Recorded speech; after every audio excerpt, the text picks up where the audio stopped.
One. Good morning, Mojave. It's Mr. Asmussen and Miss Tyndall. We are here with your morning announcements. Today is Thursday, January 7th, and it is day 2. It's day 2. All right, it's our second time with day 2.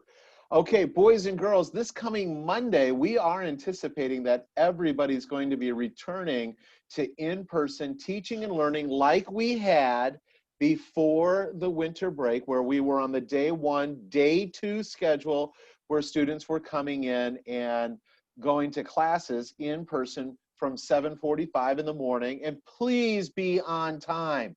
There is no reason for us to start late. I mean, we need to be in our seats in that classroom by 7:40 a.m. There's no dilly-dally getting to school late. If you just got to plan ahead, boys and girls. I plan ahead. We all plan ahead. We get to class on time. That is a lifelong skill that your employers are going to really appreciate, that you have an attention to getting to school, getting to where you need to be on time every day. Okay, enough on that. Then we go until 11:50.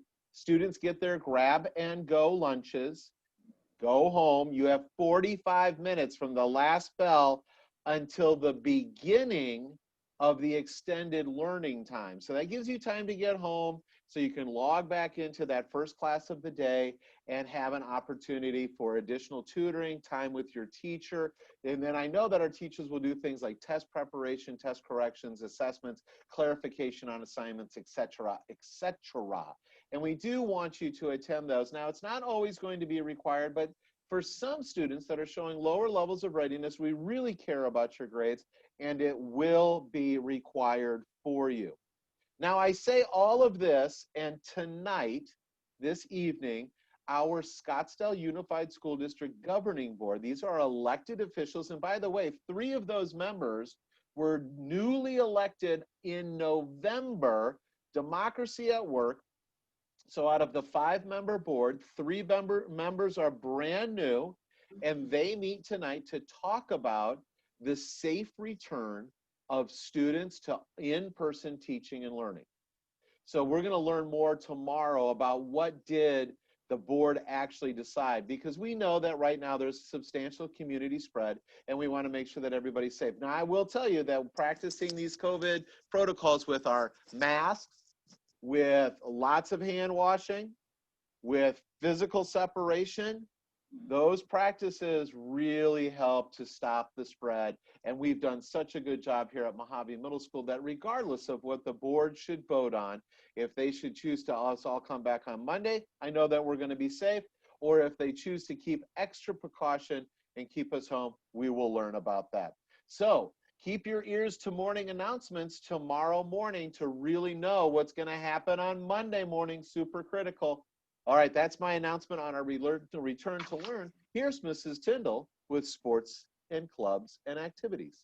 Thanks, Mr. A. Good morning, Mojave Wildcats. It's week 1, only week 1 of semester 2, but sports and clubs are moving along. If you're interested in joining a club, or if you're already in a club, Newspaper Club, Mr. A is the sponsor.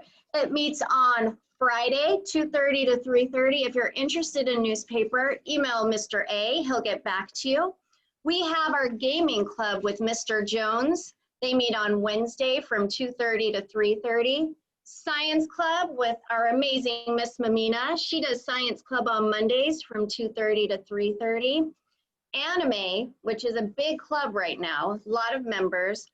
Anime meets on Friday from 2:30 to 3:30. If you're interested, you can get a hold of Miss Miller or Miss Mizwinski.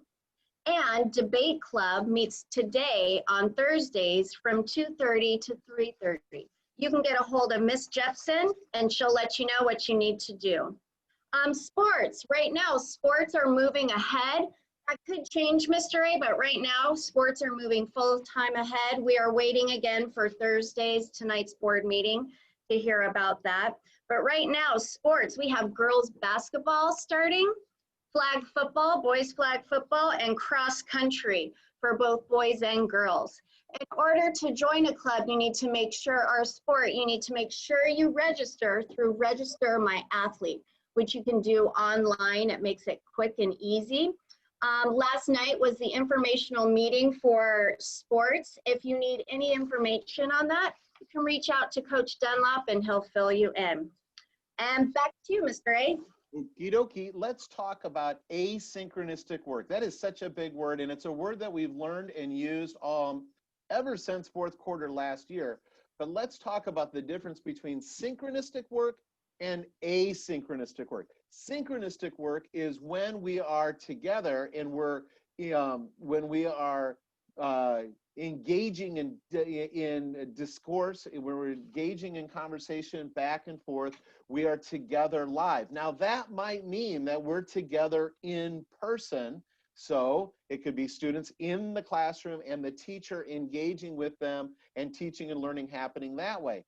Synchronistic work also happens for our enhanced distance learning students, our EDL students, because they're going to live stream in to the video virtual classroom, even though that virtual classroom is part of the real classroom.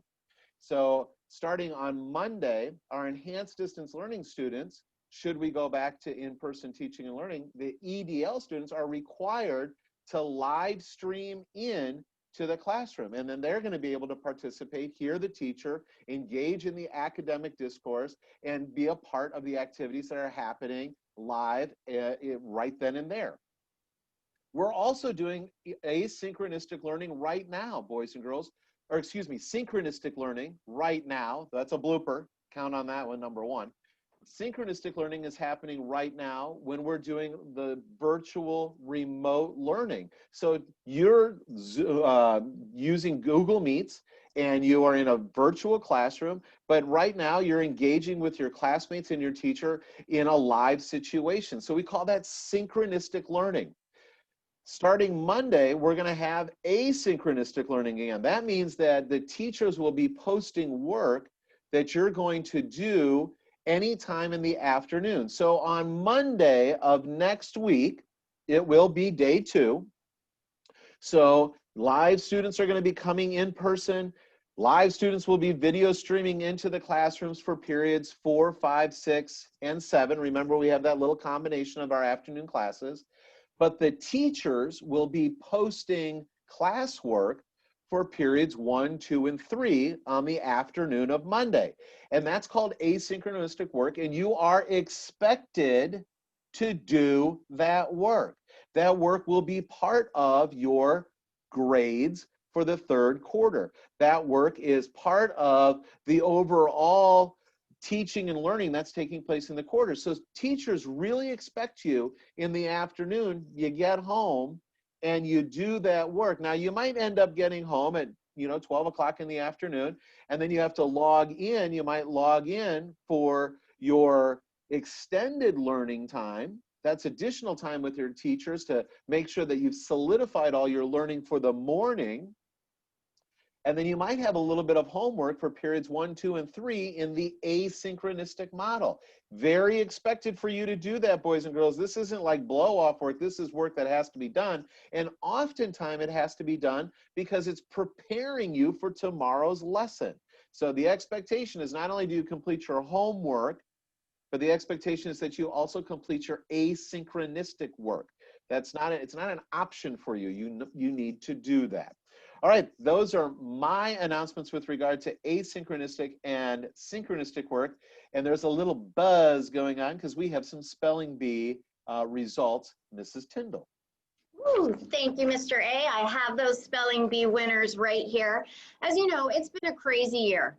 It has been a wonky year in the middle of this pandemic, but even in the middle of this crazy year, we did offer an online spelling bee, and anyone who wanted to participate could. With those participants who were involved in the spelling bee, we have our first runner-up, Miss Juliana Root. She's our 6th grader. She is the first runner-up.